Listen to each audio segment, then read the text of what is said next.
What's up, guys? So Storytime Sunday today, in honor of Josiah's birthday, who's my firstborn. He turned 4 years old on this past Friday. So in honor of that, I'm going to tell you his birth story. So let's just get right into it.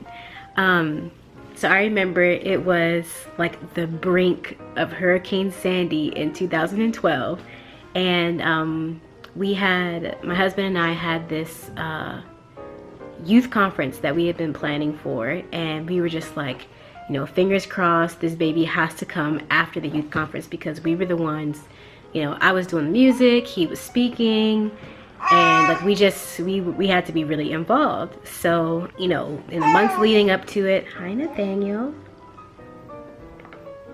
can you say hi? So the months leading up to it, we were just like, okay, fingers crossed this baby has to come after the conference. So it was a Friday, Saturday, Sunday thing, and we went to the conference Friday night, you know, no problem, did music, all that stuff. I went home, got some rest. Saturday, like I just felt, you know, I felt okay, but just like not really all the way together.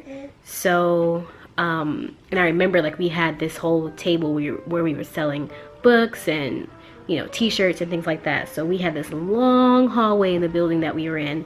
So I'm walking, you know, back and forth, setting the table up. I think that's what did it for me. So Friday night, I could kind of feel like, you know, the Braxton Hicks, you know, and they were like maybe once every 20 minutes or so, but I was still okay. So Saturday, I wake up, I think I slept in for the first session. I just stayed home, I took a shower, you know, and I just couldn't shake this feeling of just being tired. So I went in, so I went in, you know, finished out the morning sessions, and then I went home, took a nap.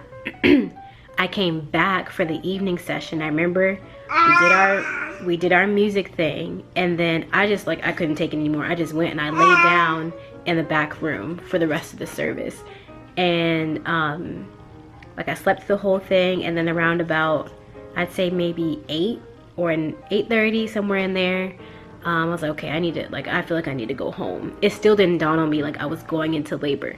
So a friend of ours, she offered to take me home, because she was like, I don't think you should drive, like let me take you home. So okay, so she sent my best friend Sean to go and get food for me. And then Nathaniel, nobody. Like, mind you, I live like 5 minutes from where we were. So hopped in her car, got to a red light, and my water broke in her car, and I was just like, I think my water just broke. So she was like, oh, okay. So she's like, I'll take you to my house, which was even closer to where we were. She's like right down the street. So she took me there. And I felt good. You know, my contractions were maybe 10 or 15 minutes apart. So as soon as we got to her house, I remember sitting in her rocking chair, and she's like, okay. So she's like, okay. So she asked me what I wanted to do. I said, okay, well, I need to call the midwife and let her know my water broke and I'm going to be going into labor. Mind you, like the storm is supposed to be coming either that night or the next day. So I called her. She said, okay, you know, you need to get as much rest as you can, because you're probably going to be up all night. So I'm like, okay. So I was like, should I eat anything? And so she's like, yeah, you can go ahead and eat. So Sean, she brought me, I think it was like soup or something. So I ate the soup, and then I called Rodney. By this time, it's like, I don't know, maybe like 9 o'clock, 9:15. I call him, and by this time, everything was done. He was still there cleaning up. And so I said, hey babe, my water just broke. And he's like, what do you mean? He's like, okay, what am I supposed to do? Like, what do we need to do? I'm like, you need to come and pick me up.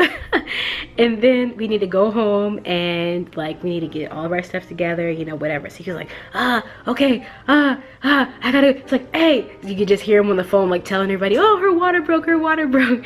So he finished doing whatever it was that he was doing, cleaning up, I guess. I ate my little soup, and while I was there, I guess my water didn't break all the way, because when we were there, like after I finished eating, we were, you know, laughing and talking and stuff, and then I felt like this full-fledged gush of water. So I was like, oh crap, here we go. So Rodney came and got me, and then Sean and Sydney came to the house because we had I had no bag packed. I had the car seat was not put in the car. Like we had nothing together. We had nothing together. So we got home. As soon as we get home, I try to lay in the bed. They tell you to go to sleep, but like you're not going to sleep. You're just not. Like when you go into active labor like that, like there's no way that you can sleep, you know, especially you have all these, you know, emotions going like, oh my gosh, I'm getting ready to have a baby. So I get home, I'm going through my contractions, you know, no problem. Rodney immediately starts like cleaning the house. He cleaned the rooms, he cleaned the bathrooms, he's cleaned the kitchen, he's vacuuming the floors, he's trying to mop, sweep, all this stuff. So by this time, Sean and Sydney had gotten there to the house just to like make sure, you know, make sure we didn't need any help or whatever. So they were like trying to help Rodney get the car seat, you know, put in the car. And so I'd say maybe at about like 11 or so, my contractions were about 7 minutes apart. So by this time, like they were getting like more intense. And so Sean and Sydney left.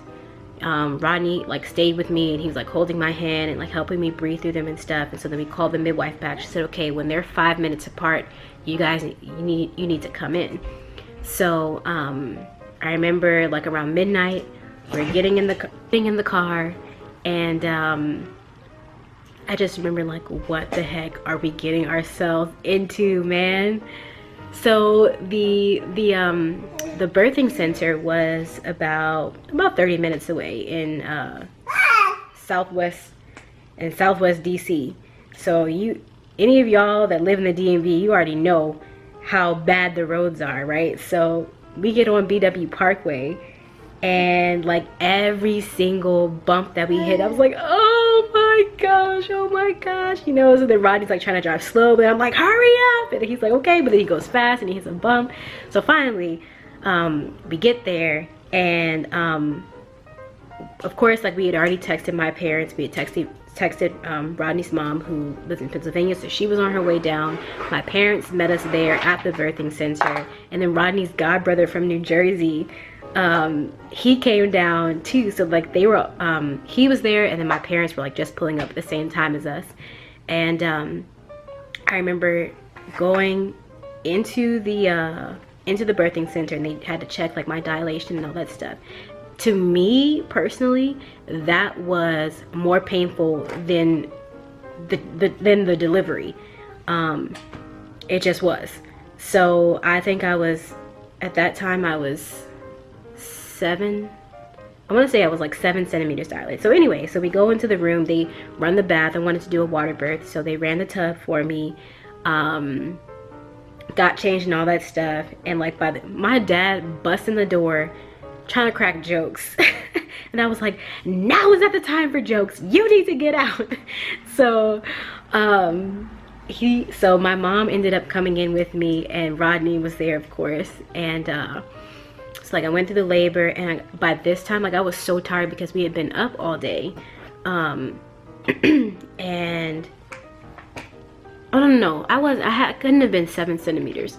I think I was 5 centimeters when we got there. And so like by, I want to say like 2 or 3, I was like 7 centimeters dilated. So by this time, like I was falling asleep in between contractions, just because like I was so exhausted. So I would have a contraction, and then I would just be like zonked out, like snoring, tapped out, right? So so then like the water gets cold, And so the midwife is like, well, you know, do you want to get out and we run it again? Or like, what do you want to do? I'm like, at this point, like, no, I'll just get out and, you know, deliver on the bed. They had like this, it was like a nice room. They had like a queen size bed, you know, couch. They had the bathroom like with the tub and all that stuff. And so anyway, so I ended up getting out, and I think because I was in there so long in the same position, that's what had kept me only at 7 centimeters anyway. So it was a good thing that I got out. So anyway, we continued the labor on the bed, and then I started pushing around, I want to say 4:30 or 5 o'clock. And like, I'm not about to get into the into the nitty gritty, but pretty much like I think I ended up pushing for like an hour and a half, and he was born at 6 a.m. and the reason why, like, and so then when he came out, like, I was just so tired. I was really like in this, you know, daze almost, but like I couldn't hear him crying. So what happened was, because I was stuck at 7 centimeters for so long, like his head was stuck, and so he had like this little he had this cone head for a couple of days, but so he had gotten like fluid stuck in his passageways and everything. So when they brought him out, like, he wasn't breathing, so he had to suction his nose and his throat, and then like I heard him cry, so okay, we're good, you know. And so I just remember just being like, I'm so tired. And I just laid there, like, so they, at the birthing center, they only keep you for 4 hours before they send you home. So she was like, okay, you know, you're gonna let's get you some rest, you know, you need something to eat, blah blah blah blah. And so I remember I had fruit and I think like crackers or something, and she's like, oh, do you want an ibuprofen? I'm like, no, that's okay. And the lady's like, take the ibuprofen. Like, you take the ibuprofen. So I don't know, like, it was a good birthing experience, you know. My labor lasted about 9 hours from like active labor to delivery. And so most people have told me, like, you know, your first time labor can go a whole lot longer. And so I'm grateful for that. I'm grateful that we didn't have any complications. I'm grateful, you know, that we were able to go according to our birth plan, because I know that like sometimes that doesn't always happen. Yes, Nathaniel's over here causing trouble. What are you doing? Yeah, that is the birthing story. So he slept, and you know, 4 hours later we had him home, and it was one of those things where it was very, very surreal. No matter how you have delivered your children, whether you had a natural birth or an epidural or a C-section, or, you know, an emergency surgery, or your kid was a preemie, like, it doesn't matter. You know, you brought a human into this world, and that is a great task, and it's an awesome privilege. And don't ever take that lightly. Don't ever feel like, you know, you copped out because you had an epidural, or, you know, that you are somebody that's less than because you didn't do it, you know, the way that you thought that you could, or the way you thought that you would, you know. So anyway, that's my story time for today. I hope you enjoyed this video. If you liked it, you can give it a thumbs up. You can also check out my video on Tuesday to find out what we did to celebrate Josiah's birthday. Don't forget to like, subscribe, comment, and share, and I'll see you next time. Bye.